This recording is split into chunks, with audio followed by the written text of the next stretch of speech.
اعوذ باللہ من الشیطان الرجیم بسم اللہ الرحمن الرحیم۔ سب تعریفیں اس ذات واجب کے لیے جو پوری کائنات کا خالق و مالک ہے، اور درود و سلام محمد و آل محمد علیہ الصلوۃ والسلام کے لیے جو نہ صرف یہ کہ موجب تخلیق کائنات ہیں بلکہ آپ کی عزت، عظمت اور مقام و مرتبہ یہ بھی ہے کہ جن و انس اور ملائکہ و انبیاء تو رہے ایک طرف، خود خالق و مالک بھی آپ پر درود و سلام بھیجتا ہے۔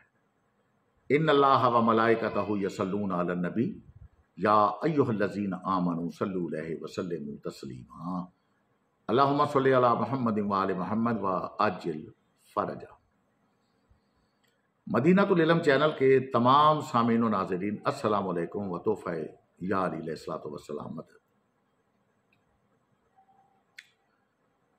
عزیزان، آج ایک ایسے کردار پہ ہم نے بات کرنی ہے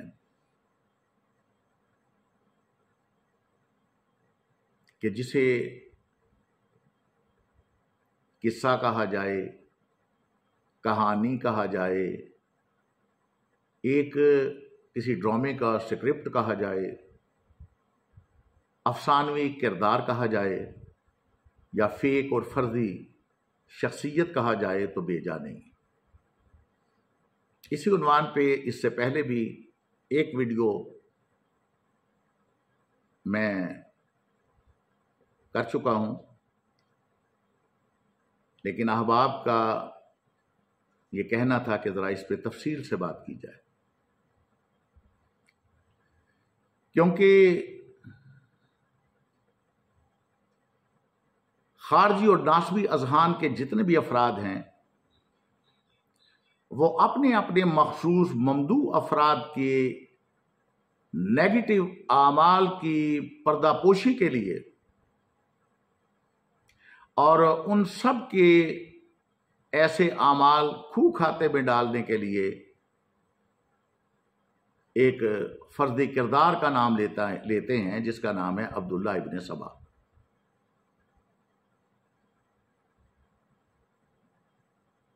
حالانکہ یہ ناسبی و خارجی افراد، کوئی واقعہ لے لیجئے، کوئی منظر دیکھ لیجئے، آپ کو جب بھی ملیں گے محمد و آل محمد علیہ الصلوۃ والسلام کے کیمپ میں نہیں ملیں گے، بلکہ آپ کے غیروں اور آپ کے مخالفین کے کیمپ میں ہی نظر آئیں گے۔ عزیزان، کرتاس کا واقعہ ہو یا صلح حدیبیہ پہ پیغمبر اکرم صلی اللہ علیہ وآلہ وسلم کی نبوت پہ کچھ حضرات کا شک کرنا ہو، امام حسن علیہ الصلوۃ والسلام کی میت کی بے حرمتی ہو، یا خاتون جنت صلوات اللہ علیہا کے حق کے پدر کا مسئلہ ہو، مولائے کائنات کی مظلومیت ہو، اور یا کربلا، بلکہ آپ کے آباء و اجداد کا ذکر ہو،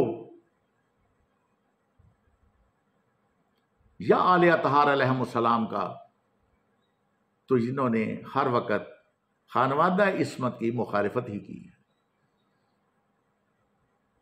حضرت عبداللہ و آمنہ علیہم السلام کے متعلق جو عقائد ان کی کتب میں لکھے ہیں، حضرت ابو طالب علیہ الصلوۃ والسلام مربی رسالت، جد امامت، سید البطحاء، آپ کے متعلق جو یہ زہر اگلتے ہیں، اور اسی طرح دیگر مسائل پہ بھی انہوں نے کبھی بھی محمد و آل محمد علیہ الصلوۃ والسلام کے خانوادے کی ترجمانی نہیں کی، بلکہ قرآنی اور فرامین پیغمبر اکرم صلی اللہ علیہ وآلہ وسلم کی نصوص کو جھٹلایا ہے۔ عزیزان، میں یہاں پہ عرض کرتا چلوں کہ یوں تو شیعان علی کے مخالف پراپاگنڈے کے لیے کئی جھوٹی کہانیاں گھڑی گئیں، لیکن ان تمام کہانیوں میں سب سے زیادہ جس کہانی پر یہ خارجی اور ناسبی ذہن کے لوگ مخالفین انحصار کرتے ہیں، وہ عبداللہ ابن سبا کی کہانی۔ ان معترضین کے مطابق عبداللہ ابن سبا عرف ابن السودا یا سودا اس نام کا ایک یہودی مسلمانوں کی صفوں میں شامل ہوا، جس نے حضرت علی علیہ الصلوۃ والسلام کی امامت کا دعویٰ کیا، ان کے دشمنوں سے برات کا اظہار کیا اور حضرت عثمان کے خلاف بغاوت اور قتل کی قیادت بھی اسی نے کی۔ یہ مخالفین کہتے ہیں۔ ان سب باتوں کی بنیاد پر مخالفین الزام لگاتے ہیں کہ شیعہ مذہب کی بنیاد عبداللہ ابن سبا نے رکھی۔ عزیزان، اب توجہ رکھیے گا آئندہ آنے والے جملے پہ کہ مخالفین ایک طرف تو یہ کہتے ہیں کہ ہر صحابی کی عزت کی جائے، کلہم عدول کا سبق سناتے ہیں،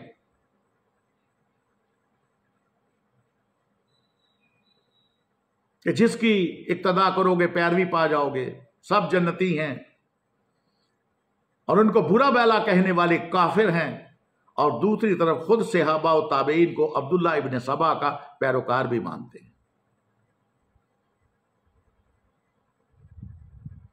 الزام ان کو دیتے تھے، قصور اپنا نکل آیا۔ شیعہ دشمنی میں مشہور ایک عالم شیخ عثمان بن محمد الخمیس کے نام سے کون واقف نہیں؟ اپنی کتاب میں یہودی عبداللہ ابن سبا عرف ابن السودا اور وہ لوگ جنہوں نے اس کے نظریات کو پھیلایا ان کا ذکر کرتے ہیں، اور اس ذکر میں کئی صحابہ کرام کو بھی درمیان میں لاتے ہیں کہ یہ بھی اصل میں عبداللہ بن سبا کے پیروکار تھے۔ عزیزان، لکھتے ہیں کہ اس کے وہ وکلا جنہوں نے عبداللہ بن سبا کے عقائد پھیلانے میں حصہ لیا، ان میں کئی صحابہ کرام بھی موجود تھے، ملتے تھے، انہوں نے بھی اس کے نظریوں کو اپنا لیا تھا۔ اسی طرح اہل سنت کے قدیم علماء میں سے ایک اور علامہ احمد بن مسکویہ متوفہ 421 ہجری، وہ بھی اپنی کتاب تجارب الممم صفحہ نمبر 293 میں لکھتے ہیں کہ عبداللہ بن سبا کے عقیدے کے پیروکار کچھ صحابہ کرام بھی ہو گئے، جن میں انہوں نے کئی صحابہ کرام کے نام بھی لکھے۔ اب عزیزان، ان صحابہ کے تابعین کی وہ فہرست آگے آتی ہے جو شیعہ مخالفین کے مطابق یہودی عبداللہ ابن سبا کے پیروکار تھے۔ آئیے اب حجت تمام کرنے کی غرض سے اس فہرست میں شامل ناموں پر مختصر سی روشنی ڈالتے ہیں۔ خیر الدین زرکلی جو اپنی کتاب الاعلام کی وجہ سے اہل سنت میں شہرت کی حامل ہیں، جس میں انہوں نے مشہور و معروف شخصیات کی ایک کثیر تعداد کا تذکرہ یکجا کیا ہے، اپنی کتاب کی جلد 2 صفحہ نمبر 316 میں لکھتے ہیں: عبد الرحمن بن عدیس بن عمرو البلوی، بہادر صحابی جنہوں نے شجر کے نیچے بیعت کی تھی، وہ فتح مصر میں بھی شامل رہے۔ وہ اس فوج کے سربراہ تھے جسے ابن ابی حذیفہ مصر کے حاکم نے حضرت عثمان کو ہٹانے کی غرض سے مدینہ روانہ کی تھی۔ یاد رہے کہ اہل سنت میں یوں تو تمام صحابہ کو اہمیت حاصل ہے، لیکن شجر کے تحت جن صحابہ نے بیعت دی تھی انہیں ایک خاص مقام حاصل ہے، اور ایسے ہی صحابہ میں سے ایک ہیں حضرت عبد الرحمن۔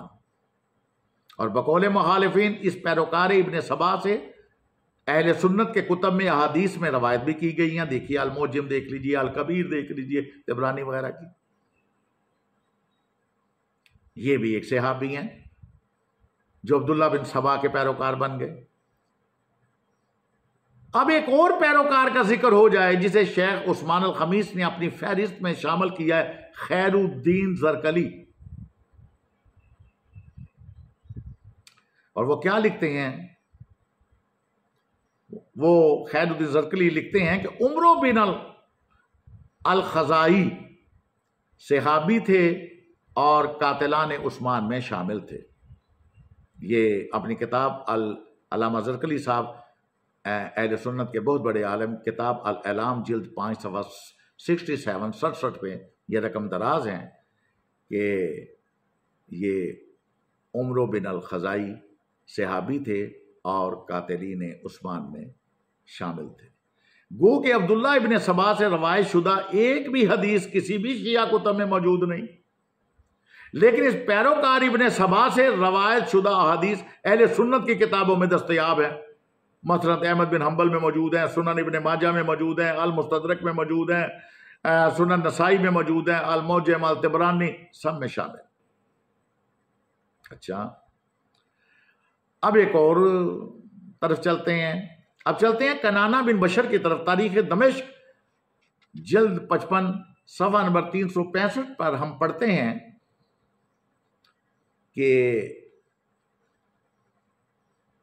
کنانہ بن بشر بن سلمان، جو کہ ابن بشر بن عطاب کے نام سے بھی جانے جاتے ہیں، یہ ان لوگوں میں شامل تھے جنہوں نے حضرت عثمان کو معصور کیا، اور ان لوگوں میں بھی جنہوں نے عثمان کو قتل کیا، اور ان سے الحضری نے روایت کی ہے، اور اسی طرح سو اینڈ سو۔ کتنے افسوس کی بات ہے کہ ہم تو ڈوبے ہیں صنم، تجھے بھی لے ڈوبیں گے۔ عبداللہ بن سبا کا وجود تو یہ قیامت تک ثابت نہیں کر سکتے، ہاں یہ ثابت کر رہے ہیں کہ بڑے بڑے صحابہ معاذ اللہ ثم معاذ اللہ عبداللہ بن سبا کے چکر میں آ گئے، اس کے پیروکار بن گئے۔ افسوس، صد افسوس کہ مکتب تشیع پہ اعتراض وارد کرنے کے لیے صحابیت کا بھرم ہی کھو دیا، جبکہ مکتب تشیع کے نزدیک پیغمبر اکرم صلی اللہ علیہ وآلہ وسلم کے پاک صحابہ، وفادار صحابہ، جانثار صحابہ، اور جہاں پیغمبر اکرم صلی اللہ علیہ وآلہ وسلم کا پسینہ گرے اپنے خون دینے والے صحابہ، ان کی نالین کی، ان کی جوتیوں کی مٹی بھی ہمارے سر کا تاج ہے۔ کہ محمد سے وفا تو نے تو ہم تیرے ہیں، یہ جہاں چیز ہے کیا لوح و قلم تیرے۔ کہ جنہوں نے بھی محمد مصطفیٰ صلی اللہ علیہ وآلہ وسلم اور اہل بیت اطہار علیہ الصلوۃ والسلام سے وفا کی، انہیں ہمارا سلام ہے۔ اور اگر سگا چچا ابو لہب وفا نہیں کرتا تو ہمارے سے پہلے تو اللہ نے قرآن میں نازل کر دیا تبت یدا ابی لہب و تب، اس مردود کے دونوں ہاتھ ٹوٹ جائیں۔ کردار کی فضیلت ہے، شخصیت کی فضیلت نہیں ہے۔ تو یہ آپ نے دیکھا کہ معترضین نے ہمارے مکتب تشیع پہ اعتراض لگانے کے لیے الزام جو گھڑ دیے، وہ صحابہ کرام پہ الزام لگا دیا کہ وہ بھی عبداللہ بن سبا کے پیروکار تھے۔ اور پھر یہاں پہ کیا جاتا ہے، دیکھیں جی شیعہ کتاب میں بھی تو روایت موجود ہے نا، تو شیعہ کتاب میں سے رجال کشی کا یہ حوالہ دیتے ہیں، ہمارے پاس موجود ہے، آئیے سن لیجئے، اور اس کے بعد پھر میں آپ کو کلپ بھی دکھاؤں۔ اہل سنت اور شیعہ نظریات اس کے بارے میں، اور پھر آگے چلیں گے۔ رجال کشی کی جو عبارت ہے سٹارٹ یہاں سے ہوتی ہے کہ بعض اہل علم نے ذکر کیا ہے کہ عبداللہ بن سبا پہلے یہودی تھا، پھر اسلام قبول کیا اور حضرت علی علیہ السلام سے خاص تعلق کا اظہار کیا، یعنی یہ ہیں ابتدائی الفاظ رجال کشی۔ یہ رجال کشی ہے، اور اس کا جو میں نے عبارت جو سٹارٹ کی ہے وہ پیش کی ہے۔ عزیزان، آپ نے ملاحظہ کیا کہ یہ نواسب جنہیں اپنے حلقہ میں شیخ الحدیث، امام الاثر وغیرہ کے القابات دیے جاتے ہیں، بڑے بڑے القابات، کس طرح سے یہ شیعوں کے مقابلے میں اپنے اصول بھی بھول جاتے ہیں. باقی خباستیں تو اپنی جگہ، بلکہ ان کو روایت کی سند تک یاد نہیں رہتی، جبکہ ہاں ان کے عقیدے میں سند دین کا درجہ رکھتی ہے.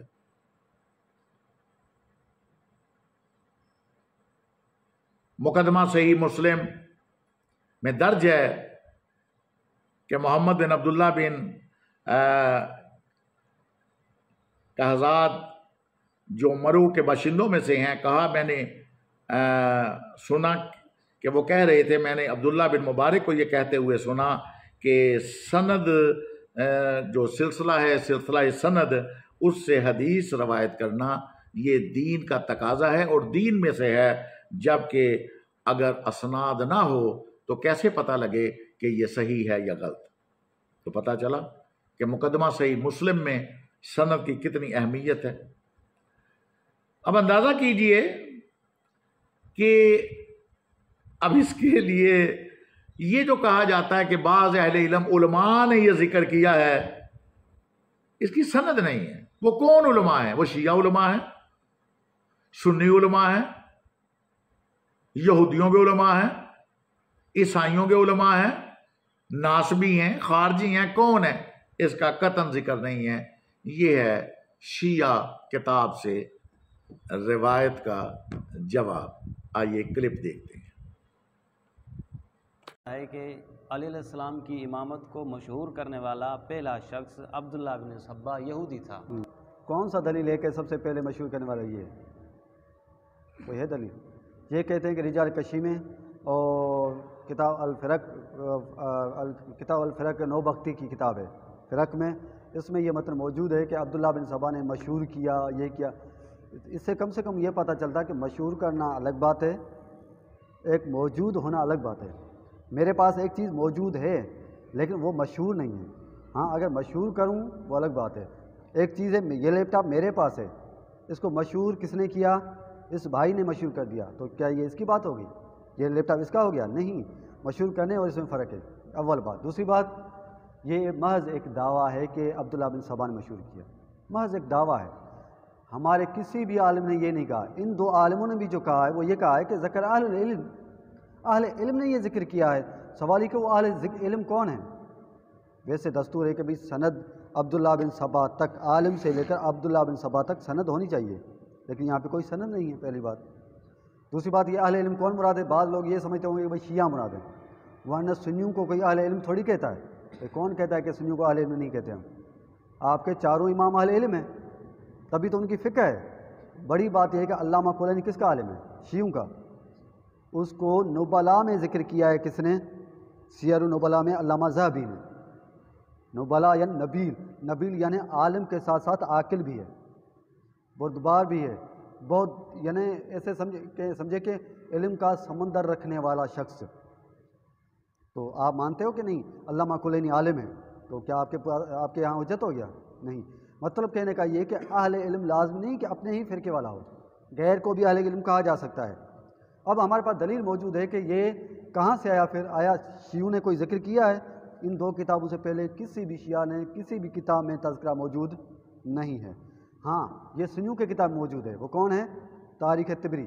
طبری نے اپنی کتاب تاریخ میں نقل کیا ہے کہ یہ مشہور کرنے والا، یہ وسیع وغیرہ کہنے والا کون تھا؟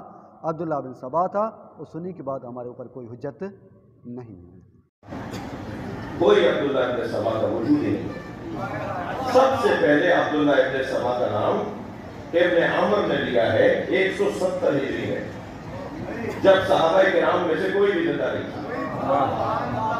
170 ہجری میں ایک آدھ دو صحابی ملتے ہیں جو 190 ہجری تک رہے. 170 ہجری میں سب سے پہلے جس نے کہا نا کہ عبداللہ ابن سبا تھا جس نے شیعہ کی بنیاد ڈالی ہے، اگر یہ نام آنا تھا تو صحابیوں کی زبان پہ آتا نا. میں پیغام دے رہا ہوں لوگوں کو جو یہ بات کرتے ہیں کہ اگر کوئی عبداللہ ابن سبا کا نام سے کوئی فرق تھا تاریخ میں بقول آپ کے جس نے مذہب تشیع کی بنیاد ڈالی، شیعوں کی بنیاد ڈالی، تو وہ صحابہ نے بھی نام نہیں دیا. آیت اللہ عسکری نے پچھلے پچھلے دور میں کچھ عرصے پہلے آیت العسکری نے 150 وہ نام کتابوں سے تلاش کیے ہیں جو صحابہ کرام کے عنوان سے یاد کیے جاتے ہیں مگر ان کا وجود ہی نہیں، وہ ہے ہی نہیں۔ انہوں نے کتاب کا نام رکھا ہے 150 صحابی ساختگی، 150 150 جعلی صحابہ۔ یہ نہیں بات کر رہا ہوں، کوئی آرام رہا ہوں اس سے، اور ان کی کتاب موجود ہے، کسی کو رد کرنا ہے تو اس کتاب کو رد کریں۔ میں جناب مولانا اسحاق صاحب کی خدمت میں فیصلہ باد جب گیا ان کی زندگی میں، تو انہوں نے مجھ سے کہا کہ آپ آ رہے ہیں تو میرے لیے فلاں کتاب لیتے ہیں۔ وہ فلاں کتاب بڑی مشکل کتاب ہے ہمارے بھائیوں کے لیے، آپ نے اور کتاب کہنا جی میرے پاس یہ 150 جعلی صحابہ والی کتاب بھی ہے۔ تو میں نے ان سے پوچھا، میں نے کہا آپ کیا کہنا صحیح لکھا ہے؟ 150 ایسے صحابیوں کے نام روایت بھی لی گئی ہے، دین بھی لیا گیا ان سے جن کا خود کا پتہ نہیں ہے۔ یہ المیہ رہا ہے اور بہت بڑی مشکل بات ہے جس کو سنبھالنا مشکل ہے۔ ایسا ہے عبداللہ ابن سبا نامی ایک بندہ بنایا گیا، اصل میں عبداللہ ابن سبا کوئی نہیں تھا، عبداللہ ابن سبا کوئی تھا ہی نہیں۔ وہ عبداللہ ابن سبا جسے کہتے ہیں، جسے چڑھتے ہیں، وہ ہمیشہ علی علی کرتا تھا، وہ ہمیشہ علی کی بات کرتا تھا۔ اس نے لوگوں سے کہا کہ علی کے پیچھے رہو، اس نے کہا علی کے ساتھ رہو، وہ لوگوں کو جمع کر کے علی کی طرف لے جاتا تھا۔ وہ عبداللہ ابن سبا کوئی نہیں تھا، وہ عمار تھے۔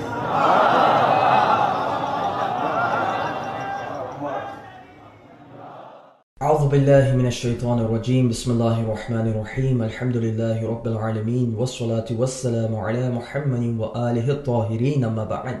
ناظرین محترم، انشاءاللہ ہم اب آنے والے سلسلے میں مولانا حجازی مکی صاحب کو جواب دیں گے کہ جب وہ حرم اطہر میں بیٹھ کے بہت زیادہ کذب بیانی سے، بہت زیادہ جھوٹ سے کام لے رہے ہیں، تو ہمارے اوپر واجب ہو جاتا ہے کہ جو شبہات وہ مذہب تشیع کے حوالے سے پھیلا رہے ہیں، ہم اس کا کافی و شافی جواب آپ کی خدمت میں ارسال کریں۔ انہوں نے مختلف نکات کو اٹھایا ہے جس کی وجہ سے وہ شیعوں کو ایک اجمی سازش کہتے ہوئے نظر آتے ہیں، شیعوں کو عبداللہ بن سبا کی پیداوار کہتے ہوئے نظر آتے ہیں، مختلف قسم کے اتہامات، مختلف قسم کے الزامات مولانا مذہب شیعہ پر لگاتے ہوئے نظر آتے ہیں۔ چنانچہ ہماری کوشش یہ ہوگی کہ انشاءاللہ اس کا ایک ایک کر کے اس کو دیکھا جائے اور انشاءاللہ اس کو جواب دیا جائے۔ آتے ہیں مولانا کا پہلا کلپ، ملاحظہ فرماتے ہیں۔ شیعہ جو ہے یہ ایک تحریک ہے، ایک فتنہ ہے۔ شیعہ مذہب نہیں ہے، شیعہ ایک تحریک ہے، دین عربوں کے خلاف ایک اجمی سازش ہے۔ حضرت عثمان کے زمانے میں تو عبداللہ ابن سبا نے یہ بنیاد رکھی اور وہ یہودی تھا، وہاں سے شیعت کی بنیاد رکھی گئی، اس سے پہلے کوئی شیعہ نہیں۔ بہرحال یہ حضرت عثمان کے زمانے میں پیدا ہوا ہے۔ تو ناظرین، آپ نے مولانا کا کلپ ملاحظہ فرمایا جس میں انہوں نے خلیفہ ثالث کے دور میں کہا ہے کہ شیعوں کی پیداوار ہوئی اور ابن سبا جو ہے وہ وجہ تھا جس کی وجہ سے شیعہ پیدا ہوئے۔ تو ناظرین محترم، انشاءاللہ ہم عبداللہ بن سبا پر کبھی ہو سکا تو تفصیلاً جواب دیں گے۔ سر دست آپ کو بتاتے چلیں کہ عبداللہ بن سبا والی جو پوری کہانی ہے یہ صرف اور صرف ایک راوی کے ذریعے سے ہمارے پاس پہنچی ہے۔ جب میں کہتا ہوں کہ پوری کہانی، اس سے میری مراد یہ ہے کہ عثمان کے دور میں اس کا پیدا ہونا اور اس کا خطوط بھیجنا اور اس کا مختلف ملکوں میں جانا، مختلف ملکوں میں جانے کے بعد اس کا جو ہے وہ بغاوت کرنا، بغاوت کرنے کے بعد عثمان کو مارنا اور عثمان کو مارنے کے بعد امیر المومنین کی بیعت کرنا، اس کے بعد جنگ صفین اور جنگ جمل میں اس کا ایک اہم کردار ہونا، یہ جو پوری دیو ملائی کہانی بنائی جاتی ہے یہ سرے سے آپ سمجھ لیجئے کہ سوائے ایک راوی کے کسی اور راوی سے منقول نہیں۔ بعد میں آنے والوں نے اس کو نقل در نقل کے تحت تو ضرور نقل کیا ہے، لیکن اگر آپ اصل مصادر کی طرف جائیں تو یہ صرف اور صرف ایک راوی پر یہ بات ختم ہوتی ہے۔ اب بات یہ دیکھنے والی ہے کہ ایک راوی کون ہے۔ یہ راوی کا نام ہے سیف بن عمر۔ سیف بن عمر وہ ہے جس کے بارے میں یحییٰ کہتے ہیں کہ یہ ضعیف ہے، ابو حاتم کہتے ہیں کہ یہ متروک ہے، ابن حبان کہتے ہیں کہ اس پر زندیق ہونے کی تہمت تھی۔ زندیق یعنی وہ شخص ہوتا ہے جو اپنا ظاہر تو اسلام کا کرے اور باطن میں اس کا کفر چھپا ہوا ہو۔ اسی طریقے سے ابن عدی کہتے ہیں کہ عموماً یہ جن باتوں کو نقل کیا کرتا تھا، حدیثوں کو نقل کیا کرتا تھا، وہ منکر روایات ہیں، یعنی وہ روایات جن کو قبول نہیں کیا جا سکتا۔ چنانچہ ایک ایسا راوی جو مشکوک ترین راوی ہے، اس کے اوپر آپ تمام باتوں کا انحصار کریں، یہ واقعتاً ایک ایسی بات ہے اور ایسی جرأت ہے جس کے بارے میں یہ کہا جائے گا کہ مولانا صاحب آپ کو کوشش کرنی چاہیے کہ اپنے دائرۂ تحقیق کو وسیع کر سکیں۔ دوسری بات یہ کہی گئی کہ جو صحابہ پر تبرہ کیا گیا، صحابہ پر تبرہ بھی ابن سبا نے ایجاد کیا، جو خلفاء پہ کیا جاتا ہے یہ ساری چیزیں، تو ہم زیادہ دور نہیں جاتے۔ خلفاء ثلاثہ پر اگر تبرہ کی کہانی دیکھیں تو انشاءاللہ ہم کبھی اور عرض کریں گے۔ سر دست آپ کی خدمت عالیہ میں طبقات الکبریٰ جلد نمبر 3 صفحہ نمبر 197 میں ایک روایت کو نقل کرتے ہیں، اور روایت جو ہے وہ صحیح سند سے منقول ہے۔ روایت میں یہ ہے کہ راوی کہتا ہے کہ اس نے ابو غادیہ سے بات کو ملاحظہ فرمایا۔ ابو غادیہ بھی صحابی ہیں، وہ کہتے ہیں کہ میں نے حضرت عمار یاسر کو دیکھا۔ یہ حضرت عمار یاسر تو میری جانب سے ہے، کہتے ہیں میں نے عمار بن یاسر کو، عثمان کو برا بھلا اور گالیاں دیتے ہوئے مدینے میں سنا، تو میں نے اس کو قتل کرنے کا عندیہ دیا، میں نے سوچا کہ اب اس کو قتل کر کے ہی رہوں گا، اور کہا کہ اگر اللہ تعالیٰ نے مجھے تم پر قوت دی اور کنٹرول دیا تو میں ضرور بے ضرور تجھے قتل کروں گا۔ چنانچہ جب صفین کی جنگ ہوتی ہے تو صفین میں حضرت عمار جنگ لڑ رہے ہوتے ہیں مولا کائنات کی طرف سے۔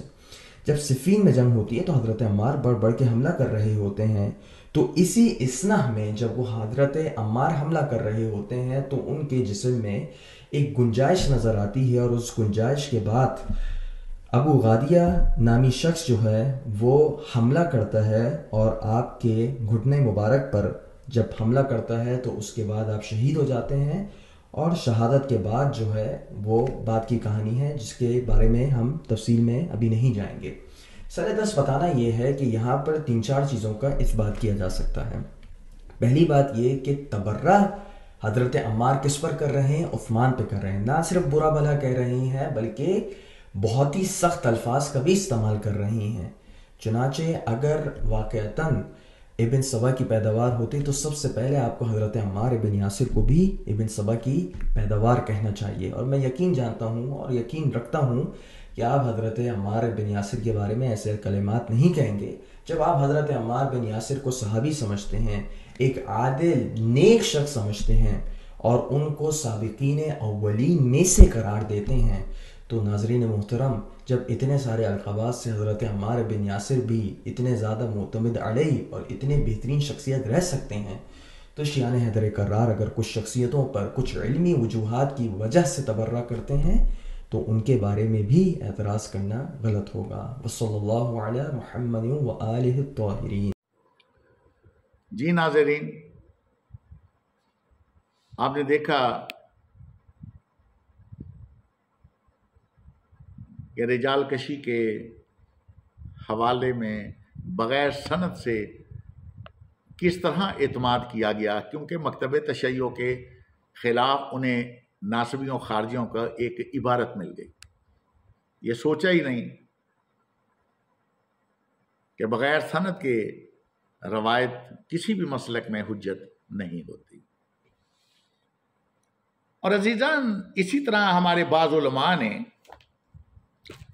رجال کشی کی اسی روایت کو ناقابل اعتماد اور غیر معتبر قرار دیا ہے۔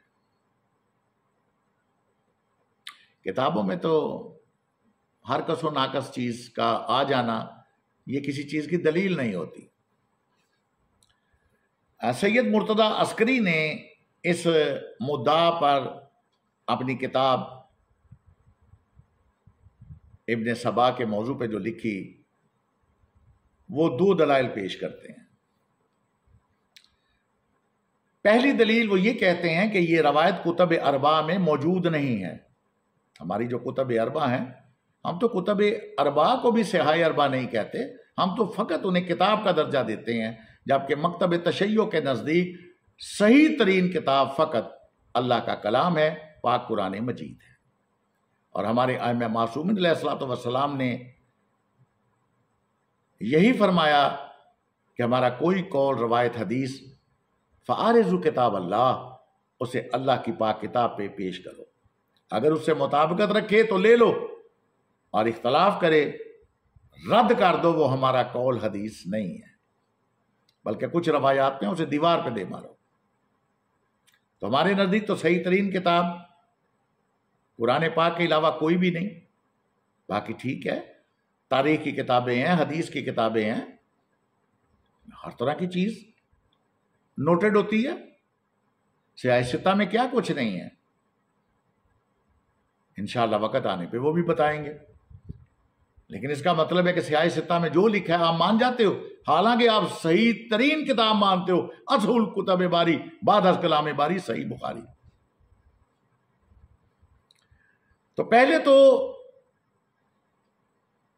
سید مرتضی عسکری فرماتے ہیں کہ یہ روایت کتب اربع میں موجود نہیں ہے، جو شیعہ علماء کی طرف سے ان روایات کو معتبر نہ جاننے کی دلیل ہے۔ اصول کافی میں نہیں ملے گی، فروع کافی میں نہیں ملے گی، روضۃ الکافی میں نہیں ملے گی، الاستبصار میں نہیں ملے گی، تہذیب میں نہیں ملے گی، مان لا یاد الفقیہ میں نہیں ملے گی، کسی کتاب میں نہیں ملے گی۔ اور نمبر 2، رجال کی جو سب سے پرانی کتاب ہے مکتب تشیع کی، وہ ہے رجال نجاشی۔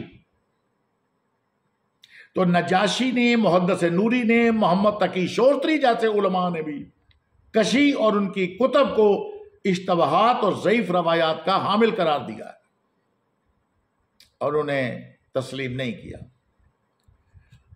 اور نیز تیسرا اور اہم جواب میں پہلے عرض کر چکا ہوں کہ نیز کشی میں بھی اس کی سند بیان نہیں کی گئی، بلکہ آغاز کہانی چند علماء کے ذکر سے کیا گیا ہے۔ اب وہ علماء کون ہیں یہ کسی کو بھی معلوم نہیں ہے۔ آئیے ایک اور کلپ دیکھتے ہیں۔ چلیے بھائی، اب ایک سوال آپ سے ایسا ہے کہ جو تقریباً سبھی لوگ جب شیعہ کا رد کرتے ہیں نا تو ایسی بات کرتے ہیں، لیکن انڈیا کے ایک بہت بڑے محدث ہیں کفایت اللہ صنابری صاحب، آپ نے تو ان کا پڑھا ہی ہوگا، یہ زبیر علی زئی صاحب کا بھی رد کرتے رہے ہیں۔ انہوں نے، ہاں جی، شیخ زبیر صاحب نے کذاب لکھا ہے اپنے مقالات۔ انہوں نے ایک ایسا مقدمہ بنایا، انہوں نے تمام کے تمام ہی قتل، تمام کی تمام ہی جنگیں عبداللہ بن سبا کے کھاتے میں ڈال دی ہیں، حتیٰ کہ حضرت عمر رضی اللہ عنہ کے بھی انہوں نے ڈائریکٹلی اور انڈائریکٹلی یہی بتایا کہ ابو لولو فیروز بھی اسی کا ایجنٹ تھا۔ اس قسم کی بھی کوئی بات چیت لکھی ہے، تو اس پہ تھوڑا بتائیں کہ عبداللہ بن سبا کون ہے، کیا سلسلہ ہے اس کا؟ جی، عبداللہ بن سبا ایک ظاہر ہے کہ ایک نٹوریس پرسنالٹی ہے اسلام کی تاریخ میں، اس میں کوئی شک نہیں ہے، اور اس کو سیدنا علی نے ہی قتل کروایا تھا۔ یہ سیدنا علی کے لیے الوہیت کا عقیدہ رکھتا تھا، جس کی باقیات ابھی نصیریہ فرقہ ہے، جس کی اثنا عشری بھی جو ہے تکفیر کرتے ہیں شام کے اندر، نعوذ باللہ من ذالک۔ تو اس کو سیدنا علی نے ہی قتل کروایا تھا جی۔ باقی کہنا کہ حضرت عمر رضی اللہ تعالیٰ عنہ علیہ السلام کے قتل میں اس کی سازش تھی یا حضرت عثمان کے قتل میں اس کی سازش تھی، بالکل جھوٹ ہے، بکواس ہے۔ یہ اتنا بڑا جھوٹ ہے کہ یہ جھوٹ اگر سمندر میں ڈال دیا جائے نا جی، سمندر کا نمکین پاڑی جو ہے وہ کڑوا ہو جائے، اور شاید میں ڈال دیں وہ بھی کڑوا ہو جائے۔ یہ اتنا بڑا جھوٹ ہے، بیسیکلی چند لوگوں کی غلطیوں پہ پردہ ڈالنے کے لیے۔ یہ ایک فرضی کریکٹر انہوں نے، اس وقت یہ فرضی کریکٹر تھا، یعنی ایک عبداللہ بن سبا نے نبی صلی اللہ علیہ وسلم کے ہزاروں تربیت یافتہ صحابہ کی مت مار دی، نعوذ باللہ۔ یہ کفایت اللہ سنابلی تو جو ہے نا، اس کو میں نے نام دیا ہے شاہ جی، یہ ڈاکٹر طاہر القادری ہے اہل حدیث میں جو ناسبی طبقہ ہے اس کا، یہ جتنی باطل تعویلات کرتا ہے، یہ سٹوریاں بناتا ہے، تو یہ بالکل باطل سٹوریاں گھڑتا ہے، اور وہ اس میں نا پھر ایک بلو پرنٹ بنا کے اس میں رنگ بھرنے شروع کر دیتا ہے۔ میں اب کفایت اللہ سنابلی سے جو ہے مخاطب ہو کے اس کو میں پھکی دینے لگا ہوں کہ تو جس طریقے سے یہ سٹوریاں گھڑ رہا ہے نا، اور اہل حدیث کے منہج کو تو بدنام کر رہا ہے، اہل حدیث کو بھی چاہیے کہ اس بندے کو جوتیاں مار کے نا اپنے مسلک سے باہر نکالے۔ یہ سیدنا علی سے بھی بغض کا اظہار کرتا ہے، جو میں نے اس کی کتاب پڑھی اور کتاب لکھی یزید بن معاویہ رضی اللہ تعالیٰ عنہ۔ سارا کوڑ کباڑ جو صلاح الدین یوسف صاحب نے وہ حکمرانوں کی تاریخ جمع کی تھی، وہی سارا لپاٹ کے نا دنیا میں کہیں گے ناسبی تھے نا، ان کی ساری باتیں جمع کر دی، اور یزید بن معاویہ رضی اللہ تعالیٰ عنہ لکھ دیا، اور رضی اللہ تعالیٰ عنہ معاویہ کے اوپر ڈالا تھا کہ پتہ ہی نہ چلے کس کے ساتھ ڈالا ہے۔ اٹھو مت بیٹھو، اٹھو مت، اٹھو مت بیٹھو، اب دو مختلف من، اس طرح اس نے یہ چلاکی کی ہے۔ اس کو میں پھکی دیتا ہوں کہ میں تجھے بتاتا ہوں پھر سازش کون سی ہے۔ اب میں بھی یہ فرضی پھکی دینے لگا ہوں، اگر سٹوریاں بنانی ہو تو میں سٹوری بناتا ہوں۔ بتاؤ صحیح بخاری کے اندر کہ سیدنا عمر فاروق رضی اللہ تعالیٰ عنہ علیہ السلام کا قاتل کون تھا؟ کیوں جی شاہ جی کون تھا؟ ابو لؤلؤ فیروز. ابو لؤلؤ فیروز وہ کس کا غلام تھا؟ مغیرہ بن شعبہ رضی اللہ عنہ. ہاں مغیرہ ابن شعبہ کس کے دستے راست تھے؟ معاویہ بن ابی سفیان کے رضی اللہ عنہم اجمعین. میں ان کو فیض اللہ صدابی نے سٹوری بنا کے دسنا وکیج بن دی ہے اگر بنانا شروع کر دوں میں جھوٹی، جس طرح یہ بناتا ہے عبداللہ بن سبا کے اوپر کھڑی کرتا ہے. میں پھر سٹارٹ لیتا ہوں ادھر سے ابو لؤلؤ فیروز. اور بخاری میں شاہ جی موجود ہے کہ سیدنا عمر فاروق کو جب اس نے زخم لگایا تو آپ نے کہا کہ اس کتے نے مجھے زخمی کر دیا ہے. ابو لؤلؤ فیروز نے، اس نے پہلے حضرت عمر کو دھمکی دی تھی. مغیرہ ابن شعبہ نے نا اس کی آ کے شکایت کی تو حضرت عمر نے اس کو تھوڑا ڈانٹا تو اور پھر کہا کہ جی یہ چکی بناتا ہے. اس نے کہا میں عمر ایسی چکی بناؤں گا جس کی گردش جو ہے نا وہ مشرق و مغرب میں سنی جائے گی. تو حضرت عمر نے کہا اس نے مجھے جو ہے نا وہ دھمکی دی ہے. صحیح مسلم میں آتا ہے کہ حضرت عمر نے ایک خواب بھی دیکھا تھا کہ ایک مرغے نے مجھے ٹھونگ ماری ہے خواب میں، اس کی انہوں نے تعبیر کی کہ مجھے اس طریقے سے قتل کیا جائے گا. تو یہ ابو لؤلؤ فیروز نے قتل کیا. اور بخاری میں موجود ہے حضرت عمر نے کہا کہ مغیرہ میں نے تجھے منع کیا تھا کہ یہ پرشیا کے غلام یہاں پہ نہ لے کے آ. تو ہم پوچھتے ہیں یہ مغیرہ ابن شعبہ یہ غلام کیوں لے کے آیا جب حضرت عمر نے منع کیا تھا؟ حضرت عمر کی نافرمانی کیوں کی مغیرہ ابن شعبہ رضی اللہ تعالیٰ عنہ نے؟ خلیفۃ المسلمین کی بات کیوں نہیں مانی؟ علیکم بسنتی و سنت الخلفاء الراشدین المہدیین کے تحت، ٹھیک ہے. اور بعد میں پھر پورا آپ کریکٹر دیکھیں. اب میں یہ بالفرض سٹوری بلڈ کرنے لگا ہوں صرف الزامی جواب کے طور پر، پھکی کے طور پر، اینٹی وینم کے طور پہ کہ مغیرہ ابن شعبہ کا غلام تھا یہ جو ہے ابو لؤلؤ فیروز. اور مغیرہ ابن شعبہ جو ہے یہ حضرت معاویہ کے دستے راست تھے. ابو داؤد میں موجود ہے، مسند احمد میں موجود ہے. یہ اپنے سامنے حضرت علی پہ گالیاں دلواتے تھے کوفے کی جامع مسجد کے اندر. ان حدیث کو شیخ زبیر الزئی اور شیخ البانی، شیخ غلام مصطفیٰ ظہیر، یہ سب کے سب لوگ صحیح مانتے ہیں، ابھی تک صحیح مانتے ہیں. اور وہ حضرت معاویہ کی طرف سے گورنر تھے کوفے کے، ٹھیک ہے جی. یہ ساری 12 حدیث میں نے روایتیں جمع کی ہیں مغیرہ ابن شعبہ رضی اللہ تعالیٰ عنہ. میں رافضی نہیں ہوں، میں رضی اللہ تعالیٰ عنہ ان کے لیے دعائیہ کلمات ہی کہوں گا. تو یہ بعد میں گورنر رہے اور انہوں نے ہی یزید کی ولی عہدی کا مشورہ کس نے دیا؟ مغیرہ ابن شعبہ نے. تو یہ پوری کی پوری جو لسٹ شروع ہوئی ہے آل امیہ کی، تو میں پھر اگر یہ کہوں کہ حضرت عمر فاروق رضی اللہ تعالیٰ کی شہادت جو ہے بنو امیہ نے کروائی ہے تو میں تو یہ تو تاریخ سے ثابت کر رہا ہے نا. ہم کہتے ہیں عبداللہ بن سبا اتنی بڑی پرسنالٹی تھی کہ بخاری مسلم میں اس کے اوپر پورے پورے چیپٹر ہونے چاہیے تھے تاکہ یہ امت میں اتنی بڑی جو تفریق ہوئی ہے یہ نبی صلی اللہ علیہ وسلم امت کو بتا کے نہیں گئے کہ عمر کو بھی یہ قتل کرے گا، عثمان کو بھی یہ قتل کرے گا، نعوذ باللہ من ذالک. اور یہ سارے کا سارا جھوٹ انہوں نے گھڑا. عبداللہ بن سبا کی پرسنالٹی ہے لیکن وہ بات کی آدھا سچ بڑا خطرناک ہوتا ہے، ٹھیک ہے نا جی. جی سامعین و ناظرین، آپ نے مختلف کلپس ملاحظہ فرمائے کہ کس طرح سنی شیعہ علماء نے اس فرضی کہاوت کا، افسانے کا، ڈرامے کا انکار کیا ہے. اور بات یہیں پہ ختم نہیں ہوتی، انشاءاللہ ہم اسے آگے لے کر چلیں گے. پارٹ 1 کو یہاں پہ ختم کرتے ہیں اور پارٹ 2 میں انشاءاللہ آپ کو بتایا جائے گا کہ اہل سنت کی کتابوں میں اس کا ماخذ کیا ہے، کس نے سب سے پہلے اسے نقل کیا، کون راوی ہے، وہ راوی کون تھا. اس کے بارے میں انشاءاللہ تفصیلی گفتگو ہوگی. انتظار کیجیے گا. پارٹ 2 میں حصہ 2 میں دوبارہ ملاقات ہوتی ہے. اللہ حافظ. فی امان اللہ. یا علی مدد.